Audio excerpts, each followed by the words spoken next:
What's up everybody, my name's Kevin aka Toying Around and welcome back to the channel. I've got a very special review today. I know I say that at the beginning of every video, but like every reviewer says that at the beginning of every video, but this actually is really special. This is a toy line that I've been following for a while and I've been really excited for them, and I've been fortunate enough to receive a test shot of an upcoming Plunderling. Plunderlings, if you don't know, are these little unique creatures by a company called Lone Coconut, and these were originally offered via Kickstarter. However, if you missed that, they are currently available for pre-order on bigbadtoystore.com. And like, the Kickstarter started with 4 basic types of Plunderlings, and like most Kickstarters, at each stretch goal there were new different versions released with different costumes and different accessories. They stand around 3.5 to 3 3/4 inches tall. So as you can see, there's not much going on with this because it is a prototype, it's a test shot, so we're going to get right down to business. The one I received came with 3 portraits. You have this one here, which is a slight grin on the face. You have this other head here, which has a big old smile, flashing all his teeth, and you know, when you look at these, the first thing you think of is like fun and mischief. Like, these are little creatures that you're going to play with on your shelf in your displays, and they're just going to give you a lot of fun. And the last one is like a wide smile, you can see here, and these will come with magnets in the heads in the final release from what I understand, so that the hats that they come with, they just kind of magnetize on, and they're easily swappable, and it keeps the sculpt intact without having to compromise anything.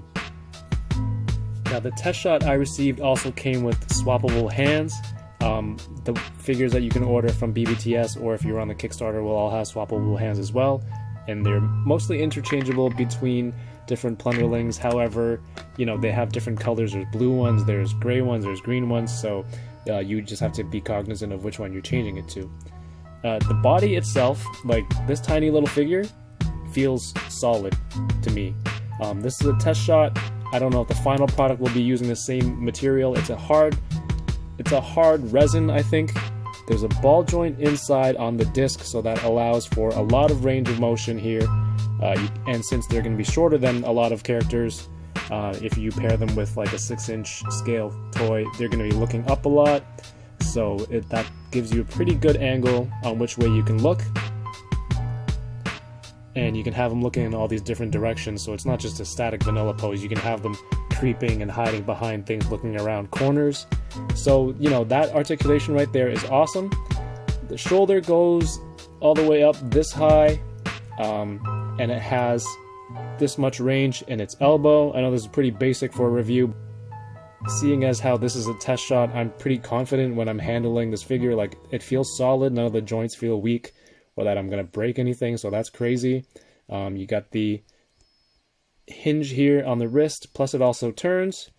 There is an upper abdominal swivel, and that gives you a huge range of motion. You can get this guy so expressive in your toy photography. Like, it's insane how much you can do here.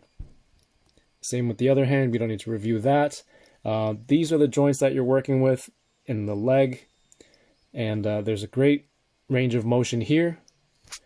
And there's a high thigh swivel. There's double jointed knees, so you can see it going like this. And this is the range of motion you get on the ankle. And you have big wide feet at the bottom, so that it's so easy to balance. And oh man, like, you can get them in so many different poses, just doing a whole bunch of action stuff. When you get big wide feet like this, it makes posing and photography so easy. Let me hit the light right there. So there you go. So I mentioned the size earlier. This is around 3.75 inches tall, but to do some side-to-side comparisons, here is the Plunderling next to a 6-inch G.I. Joe classified Snake Eyes.